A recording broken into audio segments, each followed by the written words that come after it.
PCM encoding എന്താണെന്ന് ഇപ്പോൾ ഞാൻ നേരത്തെ പറഞ്ഞിട്ടുള്ളതാണ്. ഇത് മുൻപുള്ള വീഡിയോയിൽ പറഞ്ഞതാണ്. അതായത് അനലോഗ് വേവ് ഫോമിനെ ഡിജിറ്റൽ ആക്കുവാൻ വേണ്ടിയിട്ട് ഓരോ സാമ്പിൾസ് ആക്കി അതിനെ മാറ്റുന്നു. അപ്പോൾ ആ ഓരോ സാമ്പിളിനും ഒരു ഇത്ര ബിറ്റ് വെച്ചിട്ടായിരിക്കും റെപ്രസെൻറ്റ് ചെയ്തേക്കുന്നത്. 16 ബിറ്റ്, അതുപോലെ 8 ബിറ്റ്, 24 ബിറ്റ് ഒക്കെ ആയിട്ട്. മുമ്പുള്ള വീഡിയോയിൽ അത് ബേസ് ചെയ്ത്, അത് PCM ബേസ് ആക്കി വെച്ചാണ് ഡിജിറ്റൽ ഓഡിയോനെ എക്സ്പ്ലെയിൻ ചെയ്തത്. അത് വിവരിച്ചത് അത് വെച്ചിട്ടാണ്. കാരണം എന്താണെന്ന് വെച്ചിട്ടുണ്ടെങ്കിൽ നമ്മൾ ഓൾമോസ്റ്റ് കേൾക്കുന്ന എല്ലാം PCM എൻകോഡ് ആയിട്ടുള്ള ഡിജിറ്റൽ ഓഡിയോ ആണ്. 90% ഓഡിയോസ് നമ്മൾ കേൾക്കുന്നത്, 98% നമ്മൾ കേൾക്കുന്നത് ഈ PCM എൻകോഡ് ആയിട്ടുള്ളതാണ്. അതായത് ഈ വേവ് ആയാലും ഫ്ലാക്ക് ആയാലും MP3 ആയാലും AC ആയാലും ഇതെല്ലാം എന്താ പറയുക, ഇതെല്ലാം PCM ആയിട്ടുള്ള ഓഡിയോ ആണ്. അതുപോലെ തന്നെ ഈ PCMന്റെ കുഴപ്പവും നമ്മൾ അതിലൊക്കെ തന്നെ പറഞ്ഞിട്ടുണ്ട്. അതായത് ക്വാണ്ടൈസേഷൻ നോയ്സ് ആണ് PCMന്റെ മെയിൻ ആയിട്ടുള്ള വിഷയം. അപ്പോൾ അതിനൊരു പരിഹാരമായിട്ടും ക്ലോസ് ടു അനലോഗ് എന്ന് പറയുന്നൊരു ഡിജിറ്റൽ ഓഡിയോ ഫോർമാറ്റ് ആണ് ഈ DSD എന്ന് പറയുന്ന സംഭവം. അപ്പോൾ ഇന്ന് DSDനെ പറ്റിയിട്ട് പറയാം. അപ്പോൾ എന്താണ് DSDയും നേരത്തെ പറഞ്ഞ പോലെ തന്നെ PCM പോലെ ഒരു ഡിജിറ്റൽ ഓഡിയോ എൻകോഡിംഗ് മെത്തേഡാണ് ഈ DSD എന്ന് പറയുന്നത്. പക്ഷേ PCM പറഞ്ഞതുപോലെ മനസ്സിലാക്കാൻ, അതിന് PCM പറഞ്ഞ് മനസ്സിലാക്കിയ പോലെ അത്ര എളുപ്പമായിരിക്കും DSD പറഞ്ഞ് മനസ്സിലാക്കുന്നത്. അതിന്റെ പ്രവർത്തനം ഒക്കെ കൊണ്ടിട്ട് തന്നെയാണ് ഇതിന്റെ ആ ഒരു കോംപ്ലക്സിറ്റി. ആ കോംപ്ലക്സിറ്റി കാരണമാണ് അതിനെ പറഞ്ഞ് മനസ്സിലാക്കാനായിട്ടുള്ള ആ ഒരു ഇത് വരുന്നത്. അതുപോലെ തന്നെ ഈ കോംപ്ലക്സിറ്റി കാരണം ഇതിനെ പലയിടത്തും അങ്ങനെ യൂസ് ചെയ്യാറുമില്ല. അപ്പോൾ ഇതിനെ ഞാൻ മനസ്സിലാക്കിയ ഒരു രീതി വെച്ചിട്ടും ഞാൻ മനസ്സിലാക്കിയ ഒരു സംഭവം വെച്ചിട്ടും നിങ്ങൾക്ക് ഈ സംഭവം ഞാൻ പറഞ്ഞുതരാം. പക്ഷേ ഇത് മനസ്സിലാകും എന്നാണ് ഞാൻ വിചാരിക്കുന്നത്. ചെറിയ നേരത്തെ പോലെ തന്നെ ഗ്രാഫും കാര്യങ്ങളൊക്കെ ഞാൻ വെക്കുന്നുണ്ട് ഒരു പെട്ടെന്ന് മനസ്സിലാക്കാൻ വേണ്ടിയിട്ട്. DSD സോണിയും ഫിലിപ്സും കൂടെ ചേർന്ന് വികസിപ്പിച്ചൊരു മെത്തേഡാണ്. അതായത് ഒരു ഓഡിയോ എൻകോഡിംഗ് മെത്തേഡാണ്. അപ്പോൾ ഇതിൽ ഡെൽറ്റ സിഗ്മ മോഡുലേഷനാണ് ഇവിടെ ഉപയോഗിക്കുന്നത്. ഡെൽറ്റ സിഗ്മയാണ് മെയിനായിട്ട് ഉപയോഗിക്കുന്നത്. അപ്പോൾ ഡെൽറ്റ സിഗ്മ എന്താണെന്ന് പറഞ്ഞുതരാൻ നിൽക്കുകയാണെന്നുണ്ടെങ്കിൽ ഞാൻ കുറേ ഇതിൻ്റെ ഇലക്ട്രോണിക്സും കാര്യങ്ങളും ഒക്കെ വിവരിക്കേണ്ടി വരും. അപ്പോൾ അതൊരു പേപ്പറായിട്ട് തന്നെ എനിക്ക് പഠിക്കേണ്ടതൊരു സംഭവമാണ്. അപ്പോൾ അത് നമ്മൾ ഇത്രയും ലെങ്ത്തുള്ള വേറൊരു വീഡിയോ അതിനു വേണ്ടി ഡെൽറ്റ സിഗ്മയ്ക്ക് വേണ്ടി ചെയ്യേണ്ടി വരും. പക്ഷേ അത് ഞാൻ ചുരുക്കി പറയാം. നിങ്ങൾക്ക് ഇപ്പോൾ വേണ്ട കാര്യങ്ങൾ മാത്രമായിട്ട് ഞാൻ പറഞ്ഞുതരാം. അപ്പോൾ ഡെൽറ്റ സിഗ്മ എന്താണ് ചെയ്യുന്നതെന്ന് വെച്ചിട്ടുണ്ടെങ്കിൽ, അവിടെ എന്താ നടക്കുന്നതെന്ന് വെച്ചിട്ടുണ്ടെങ്കിൽ, കുറഞ്ഞ ബിറ്റ് ഡെപ്ത് എടുക്കും, എന്നിട്ട് കൂടിയ സാമ്പിൾ റേറ്റും വെക്കും. അതാണ് ഡെൽറ്റ സിഗ്മ എന്ന് നമുക്ക് വേണ്ടത്ര മാത്രമേ ഉള്ളൂ. ഡെൽറ്റ സിഗ്മ എങ്ങനെ നടക്കുന്നു എന്നുള്ള കാര്യങ്ങളൊക്കെ ഞാൻ ഈ പറഞ്ഞ പോലെ കുറേ കാര്യങ്ങൾ പറയേണ്ടി വരും. അപ്പോൾ ഇത്രയും മാത്രം ഓർത്ത് വെക്കുക, കുറഞ്ഞ ബിറ്റ് ഡെപ്തിൽ കൂടിയ സാമ്പിൾ റേറ്റ്. അപ്പോൾ അതാണ് അവിടെ നടക്കുന്ന ഒരു കാര്യം. ഇപ്പോൾ നമ്മൾ നേരത്തെ കണ്ടതിനകത്ത് എങ്ങനെയാണ്, ഇപ്പോൾ 16 ബിറ്റൊക്കെ വെച്ചിട്ടാണ് ഒരു സാമ്പിളിനെ റെപ്രസെൻറ്റ് ചെയ്യുന്നത്. ഇവിടെ ഒരു ഒറ്റ ബിറ്റ് വെച്ചിട്ടായിരിക്കും ഒരു സാമ്പിളിനെ റെപ്രസെൻറ്റ് ചെയ്യാൻ പോകുന്നത്. പക്ഷേ സാമ്പിൾ റേറ്റ് എന്ന് പറയുന്നത് ഭയങ്കര കൂടുതലായിരിക്കും. അപ്പോൾ DSD എന്ന് പറയുന്നത് ഒരു 1 ബിറ്റ് വെച്ചാണ് റെപ്രസെൻറ്റ് ചെയ്യുന്നത്. 1 ബിറ്റേ ഉള്ളൂ. സാമ്പിൾ റേറ്റ് ആണെന്നുണ്ടെങ്കിൽ 2.8 MHz വരെ ഉണ്ടാവും. അപ്പോൾ അതായത് സാധാരണ ഒരു 44.1 kHz വരുന്ന PCMന്റെ 64 ഇരട്ടിയുള്ള ഓഡിയോ ആണ് ഈ പറഞ്ഞ 1 ബിറ്റ് 2.8 MHz സാമ്പിൾ ചെയ്ത് വരുന്ന DSDയുടെ ഒരു ക്വാളിറ്റി എന്ന് പറയുന്നത്. അപ്പോൾ അങ്ങനെ കൂടിയ സാമ്പിൾ റേറ്റ് ഉപയോഗിക്കുമ്പോൾ ക്വാണ്ടൈസേഷൻ നോയ്സ് കുറയും. അതുപോലെ ഒറിജിനൽ അനലോഗ് സിഗ്നലിന് എക്സാക്ട് റെപ്ലിക്ക, അത് എക്സാക്ട് എങ്ങനെയാണ് ഇരിക്കുന്നത്, കാരണം ഇത്രയും സാമ്പിൾസ് എടുക്കുന്നുണ്ട്. അപ്പോൾ എന്തായാലും ഭയങ്കര പ്രിസൈസ് ആയിട്ടുള്ള ഒരു ഓഡിയോ ആയിരിക്കും അത് റീക്രിയേറ്റ് എടുക്കുന്നത്. അതുപോലെ പ്രധാനപ്പെട്ട ഒരു സംഭവം എന്താണെന്ന് വെച്ചിട്ടുണ്ടെങ്കിൽ, ഈ പറഞ്ഞൊരു മോഡുലേഷൻ ടെക്നിക്ക് ഉണ്ട് ഡെൽറ്റ സിഗ്മ. അപ്പോൾ അതിൻ്റെ കൂടെ തന്നെ പൾസ് ഡെൻസിറ്റി മോഡുലേഷൻ, അതായത് PDM എന്ന് പറയുന്ന ഒരു സംഭവം വെച്ചിട്ടാണ് ഈ വേവ് ഫോമിനെ ഷേപ്പ് ചെയ്യുന്നത്. അപ്പോൾ ഇത്രയും പറഞ്ഞ കാര്യങ്ങൾ വെച്ചിട്ട് ഇപ്പോൾ നിങ്ങൾക്ക് ഒരു ചെറിയ കൺഫ്യൂഷൻ ഉണ്ടായിട്ടുണ്ടായിരിക്കും. ഇത് 2 തരം സാമ്പിളിങ്, മറ്റെടുത്താണെന്നുണ്ടെങ്കിൽ ഒരു ടൈപ്പ് സാമ്പിളിങ് മാത്രമേ വന്നിട്ടുള്ളൂ, ഇവിടെ 2 ടൈപ്പ് സാമ്പിളിങ്, ഇതൊക്കെ എങ്ങനെയാണെന്നുള്ള ഒരു കൺഫ്യൂഷൻ വന്നിട്ടുണ്ടായിരിക്കും. അപ്പോൾ ഇതിൻ്റെ ഒരു വർക്കിംഗ് ചെറുതായിട്ട് പറയുമ്പോഴത്തേക്കും ഒരു പിക്ചർ കിട്ടും. അപ്പോൾ അതിനെ ഒരു അനലോഗ് സിഗ്നൽ, നമ്മൾ നേരത്തെ പറഞ്ഞ പോലെ തന്നെ ഒരു സൈൻ വേവ് എടുക്കുക.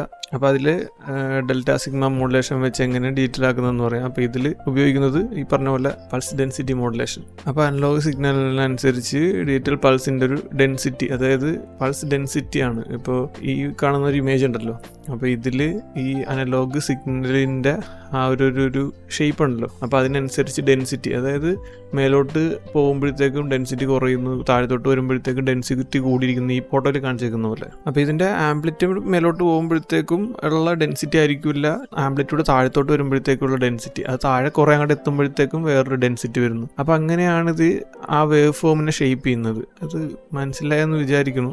അപ്പോൾ ഇത്രയും മാത്രം ഓർത്ത് വെക്കുക. ഇപ്പോൾ നമ്മുടെ വേവ് ഫോമിൻ്റെ ഷേപ്പിനനുസരിച്ച് പൾസിൻ്റെ ഈ ഡെൻസിറ്റി കൂട്ടുകയും കുറയ്ക്കുകയും ചെയ്യുന്നു. അപ്പോൾ അങ്ങനെയാണ് ആ വേവ് ഫോമിനെ ഷേപ്പ് എടുക്കുന്നത്. അപ്പോൾ അതാണ് പൾസ് ഡെൻസിറ്റി മോഡുലേഷൻ ഇവിടെ ചെയ്യുന്നൊരു സംഭവം. പിന്നെ ഉള്ളത് ഈ 1 ബിറ്റ് റെപ്രസെൻറ്റ് ചെയ്യുന്നത് എന്താണെന്ന് വെച്ചിട്ടുണ്ടെങ്കിൽ ഈ അനലോഗ് സിഗ്നലിൻ്റെ ആംപ്ലിറ്റ്യൂഡ്. അപ്പോൾ ഈ ആംപ്ലിറ്റ്യൂഡ് പോസിറ്റീവ് ആണോ നെഗറ്റീവ് ആണോ എന്നൊരു സംഭവം മാത്രമാണ് ഈ പറഞ്ഞ 1 ബിറ്റ് കൊണ്ട് റെപ്രസെൻറ്റ് ചെയ്യുന്നത്. അപ്പോൾ അതാണ് ഈ ഡെൽറ്റ സിഗ്മ മോഡുലേഷനുള്ള 1 ബിറ്റ്. ആ 1 ബിറ്റ് എന്താണെന്ന് വെച്ചിട്ടുണ്ടെങ്കിൽ ഇപ്പോൾ ആംപ്ലിറ്റ്യൂഡ് പോസിറ്റീവ് ആണെന്നുണ്ടെങ്കിൽ, അതായത് മേലേക്കാണെന്നുണ്ടെങ്കിൽ 1 ആയിരിക്കും, താഴത്തേക്കാണെന്നുണ്ടെങ്കിൽ 0 ആയിരിക്കും.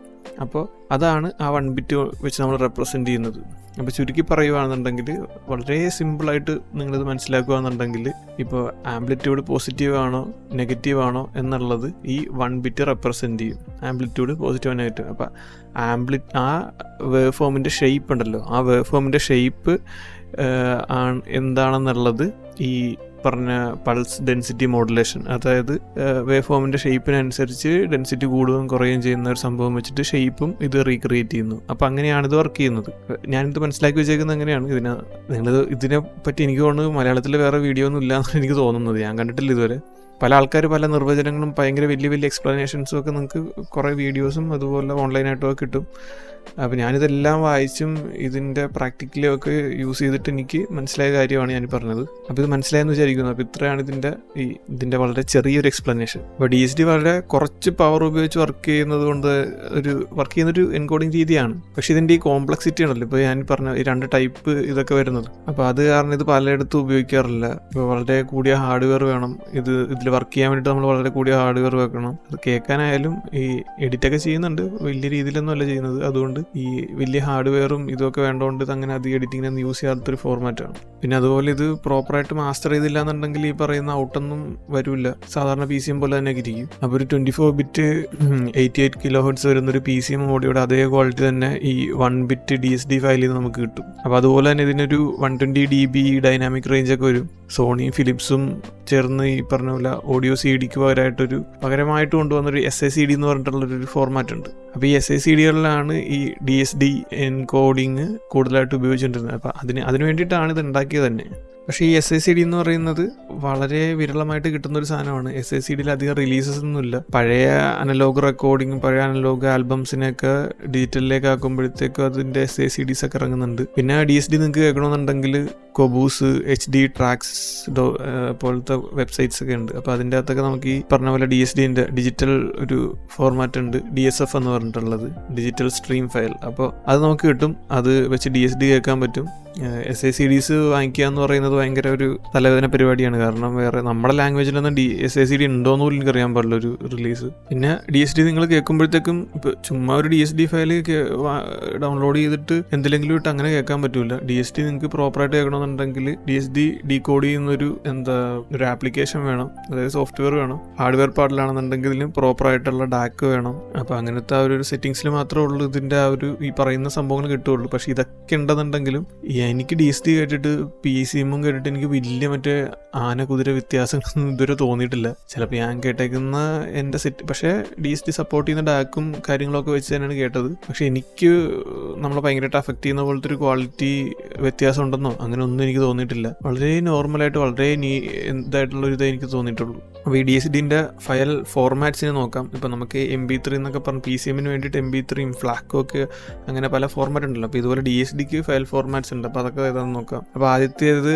എന്ന് പറയുന്നത് .dff എന്ന് പറയുന്ന ഒരു ഫോർമാറ്റാണ്. അപ്പോൾ അതിൻ്റെ എന്താ പറയുക, അതിനെ വലുതാക്കി പറയുകയാണെന്നുണ്ടെങ്കിൽ DSD ഇൻ്റർചേഞ്ച് ഫയൽ ഫോർമാറ്റ് എന്നാണ് ഇതിനെ പറയുന്നത്. അപ്പോൾ എങ്ങനെയാണ് ഇതിൻ്റെ അകത്ത് ഫയൽ സ്റ്റോർ ചെയ്യുന്നത് എന്ന് വെച്ചിട്ടുണ്ടെങ്കിൽ ഒരു ആൽബത്തിൽ വരുന്ന മുഴുവൻ പാട്ടുണ്ടല്ലോ അതെല്ലാം കൂടെ ഒരൊറ്റ സിംഗിൾ ഫയലായിരിക്കും. എന്നിട്ട് ഇതിൽ ഓരോ ട്രാക്ക്, അതായത് ഇൻഡിവിജ്വൽ പാട്ട് എവിടൊക്കെയാണ് ഏതൊക്കെ സ്ഥലത്താണെന്നുള്ള ടൈം സ്റ്റാമ്പ്സ് വെച്ചിട്ടുണ്ടായിരിക്കും. അപ്പോൾ അങ്ങനെയാണ് ഇത് വർക്ക് ചെയ്യേണ്ടത്. അപ്പോൾ നമ്മളിത് എന്താ പറയുക, ഇതിന് ID3 മെറ്റഡേറ്റ, അതായത് നമ്മൾ ഈ ആൽബം ആർട്ടൊക്കെ കണ്ടിട്ടില്ലേ, ഇപ്പോൾ ഒരു പാട്ട് പ്ലേ ആവുകയാണെന്നുണ്ടെങ്കിൽ അത് ഏത് സിനിമയിലെയാണ് അല്ലെങ്കിൽ ഏത് ആൽബം ആണെന്നുള്ള അതിൻ്റെ ഒരു ആൽബം കവർ, അതുപോലെ ഇത് ആര് പാടി ആര് മ്യൂസിക് ചെയ്തെന്നൊക്കെ എഴുതുന്ന അതിനാണ് ID3 എന്ന് പറയുന്നത്, അല്ലെങ്കിൽ എൻ്റെ മെറ്റഡേറ്റ എന്ന് പറയുന്നത്. അപ്പോൾ ഈ മെറ്റഡേറ്റ ഇതിന് സപ്പോർട്ടൊന്നുമില്ല. ഇത് ജസ്റ്റ് ഒരു ഫയലായിട്ട് അങ്ങനെ ഉണ്ടാവും. അതിൻ്റെ ഫയലിൻ്റെ ഓരോ ടൈം സ്റ്റാമ്പ്സും വെച്ചിട്ടുണ്ടാവും. ഇപ്പോൾ ഈ ടൈം സ്റ്റാമ്പ് മാത്രമാണ് ഇതിന് എക്സ്ട്രാ ഓഡിയോ ഡേറ്റ അല്ലാണ്ട് വരുന്ന എക്സ്ട്രാസ് ആണെന്ന് പറയുന്നത് ഈ ടൈം സ്റ്റാമ്പ്സ് മാത്രമാണ്. അപ്പോൾ ഇത് കൂടുതലും ഈ ടൈം സ്റ്റാമ്പ്സ് റീഡ് ചെയ്യാൻ വേണ്ടിയിട്ട് ഇതിൻ്റെ പ്രൊഡക്ഷനിൽ, അതായത്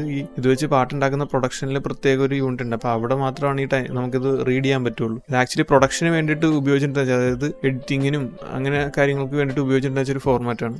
പിന്നെ SACDസിലേക്ക് ഇതാണ് റൈറ്റ് ചെയ്യുന്നത്, പക്ഷേ ഇത് എൻക്രിപ്റ്റഡ് ആയിട്ടാണ് SACDസിൻ്റെ അകത്ത് വെച്ചേക്കുന്നത്. പിന്നുള്ളൊരു ഫോർമാറ്റാണ് ഞാൻ നേരത്തെ പറഞ്ഞ DSF എന്ന് പറയുന്നത്, അതായത് ഡിജിറ്റൽ സ്ട്രീം ഫയൽ. അപ്പോൾ ഇത് നമ്മുടെ നോർമൽ എല്ലാ ഫയൽ ഫോർമാറ്റ് പോലെ തന്നെയാണ്.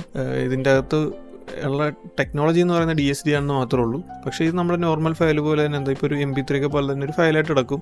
ഓരോ ഇൻഡിവിജ്വൽ ട്രാക്കിനും ഓരോ DSF ഫയലായിട്ട് ഉണ്ടായിരിക്കും. അതിന് മെറ്റാഡാറ്റ സപ്പോർട്ടാണ്, അതായത് ID3 സപ്പോർട്ടാണ്. അതുകൊണ്ട് തന്നെ ഈ പറഞ്ഞ പോലെ ആൽബം ആർട്ടും അതിൻ്റെ ബാക്കിയുള്ള ഡേറ്റയൊക്കെ നമുക്ക് അതിനകത്ത് എഴുതി വെക്കാൻ പറ്റും. അപ്പോൾ നോർമൽ ഉള്ള അങ്ങനത്തെ ഒരു സ്ട്രക്ചർ വരുന്ന ഒരു ഫയൽ ഫോർമാറ്റാണ്. പിന്നെ WAD എന്ന് പറഞ്ഞിട്ടുള്ളൊരു ഫോർമാറ്റ് ഉണ്ട്. ഇത് അധികമായിട്ട് ഉപയോഗിക്കാത്തൊരു ഫോർമാറ്റാണ്. SACD അല്ല DSD ഫയൽ ഫോർമാറ്റ്സിൽ ഇത് അധികമായിട്ട് അങ്ങനെ ഉപയോഗിച്ച് ഞാനധികം കേട്ടിട്ടില്ല. കാരണം ഞാൻ കേൾക്കുന്ന ആളാണ് ഈ പറഞ്ഞ WAD എന്ന് പറയുന്നൊരു ഫോർമാറ്റ്. ഇതിൻ്റെ പ്രൊഡക്ഷൻ ആ ഒരു പർപ്പസിൽ യൂസ് ചെയ്യുന്നത്, അതായത് റെക്കോർഡിങ്ങിന് വേണ്ടിയിട്ടൊക്കെ ഡെവലപ്പ് ചെയ്ത ഒരു 2001 ഡെവലപ്പ് ചെയ്ത ഒരു ഫോർമാറ്റാണ് ഈ WAD എന്ന് പറയുന്നത്.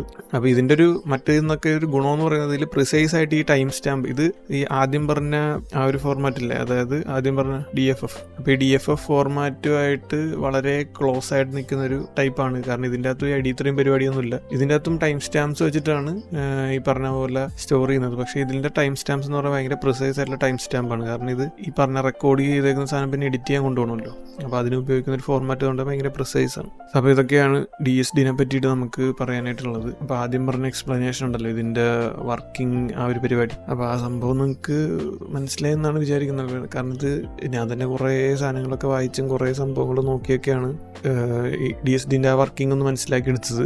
അപ്പോൾ ഇത് കേട്ടത് നിങ്ങൾക്കിത് പെട്ടെന്ന് ഇതിൻ്റെ ഒരു ഐഡിയ കിട്ടിയെന്നാണ് ഓർക്കുന്നത്. അപ്പോൾ എന്തേലും ഇതിനെ പറ്റിയിട്ട് വേറെ എന്തെങ്കിലും കാര്യങ്ങൾ ഉണ്ടെന്നുണ്ടെങ്കിൽ താഴത്ത് ചോദിച്ചാൽ മതി. ഓക്കെ.